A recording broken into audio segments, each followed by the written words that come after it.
Bloomberg Audio Studios. Podcasts, radio, news.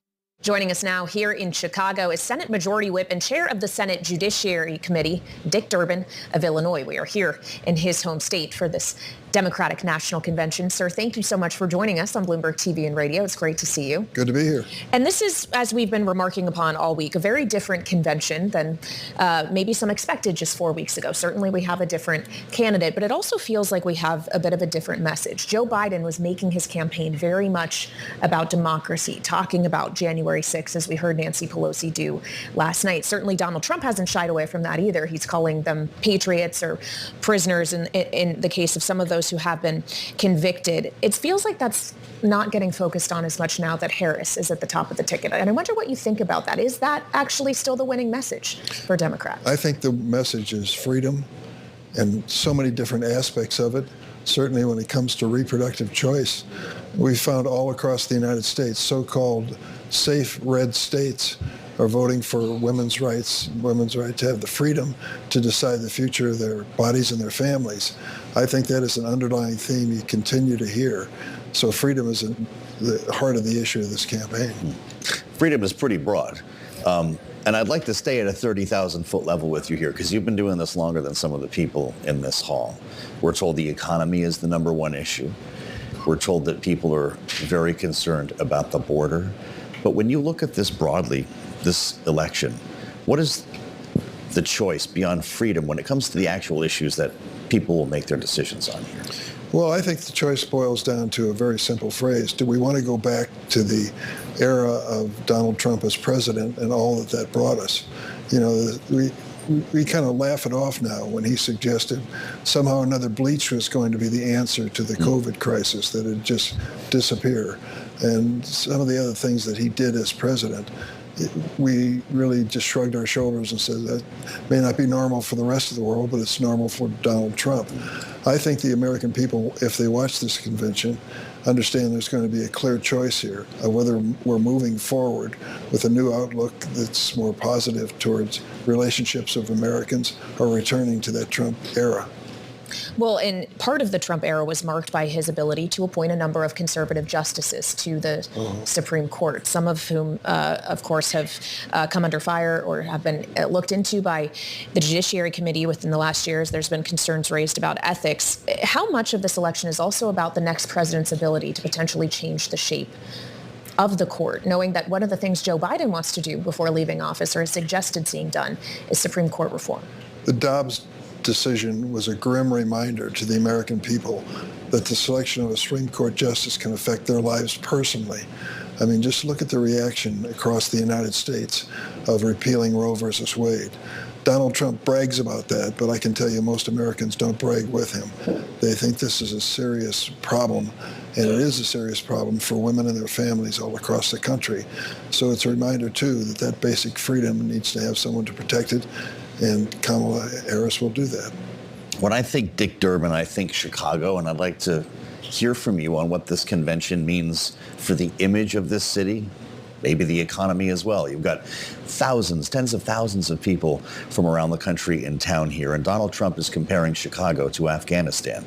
He says it's more dangerous than Afghanistan, pointing to the 117 shootings on the 4th of July. What do you want people to take away? People are watching this from all over the country about Chicago that they might not know this week. Well, crime and gun violence is an American problem. It isn't just a Chicago problem. Yeah. And they can try all they wish to blame this administration or the Democrats because of the political makeup in Illinois. But the bottom line I'm hearing from conventioneers is they've been dazzled by the city. Luckily, the weather couldn't be better for an August in Chicago. But in addition to that, the mayor has done a great job in cleaning up the city and a terrific job with law enforcement to make sure that we give people their First Amendment rights, but to stop them short of violence or vandalism. It really makes me sick to my stomach when I hear J.D. Vance going up to Wisconsin and talking about the terrible situation with crime in Chicago. Yeah. It was J.D. Vance personally that stopped the appointment of a permanent U.S. attorney to the city of Chicago. J.D. Vance personally. I confronted him on the floor of the Senate several times over that decision. He said he wanted to grind the Department of Justice to a halt. You tell me that's a law and order candidate? I think it's a weird candidate, to be honest with you, who suggests that closing down the Department of Justice is the right thing to do. And he did it.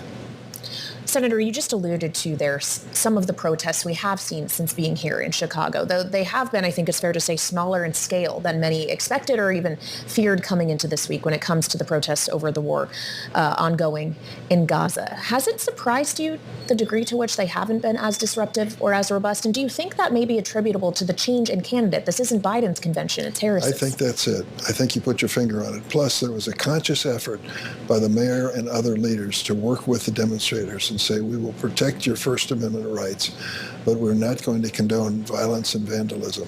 We just not accept it. We're not going to accept that. And so the police have done a good job here, I think. And when you consider past conventions, that is a very positive thing to say. But the bottom line, as far as I'm concerned, is we understand and they understand. If the alternative is Donald Trump in making these foreign policy decisions, they're willing to work with Kamala Harris to see if there's a reasonable way to resolve these. Is that right? And Joe Biden has struggled to reach a ceasefire here. It was back in May when he rolled out that initial 6-point plan, and he says he's going to make this the priority for the rest of his term. If he cannot secure a ceasefire, is Kamala Harris going to have an easier time doing it? Well, it's a big challenge for whoever has it, coming up with the agreement and then enforcing it. Yeah. But we all know, at least I feel, I was with the first senator to say so, that there should be a ceasefire and stop military operations and release the hostages. That, I think, was the starting point to eventually finding some solution in the Middle East. Mm-hmm. I've been disappointed with Mr. Netanyahu when it comes to a two-state solution. I believe in it. I think that's been our policy in the past and should be again. Well, obviously, he wants to see that done. As I mentioned earlier, he also would like to see reforms to the Supreme Court, something that would take congressional cooperation. And I'm not sure, sir, how realistic you think that may be, which brings us to the point of whether or not you have more faith now than you would have maybe 4 weeks ago for your party to retain control of the Senate, for you to be able to retain your place as the majority whip. There is no question there is a new spirit and energy in the Democratic Party for this election.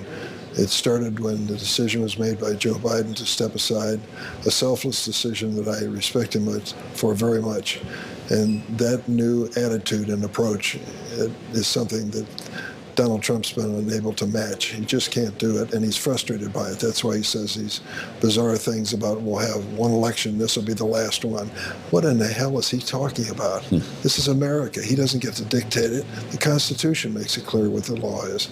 And he's reaching out in every direction, flailing away because this is a new candidate he didn't anticipate. I suspect that you've had a chance to talk with your old colleague from the Senate about his decision to drop out of the presidential race. Did you give Joe Biden any advice? Did he have words for you? We did not. And I made a point after 30 years of friendship not to make a public statement, but to be in contact with him and talk to him. And I've done that since, after he made that decision. But what it boiled down to were 2 sentences in his speech to this convention. I love this job, but I love this country even more. And I think that really spelled out his resignation to the fact that he is now going to be moving on and has to live with his record, which I think has been one of the best in history. Well, it's great for you to come and see us in Chicago. Thanks for showing us around town. Glad to have you here. Come back sometime when there's no. Absolutely.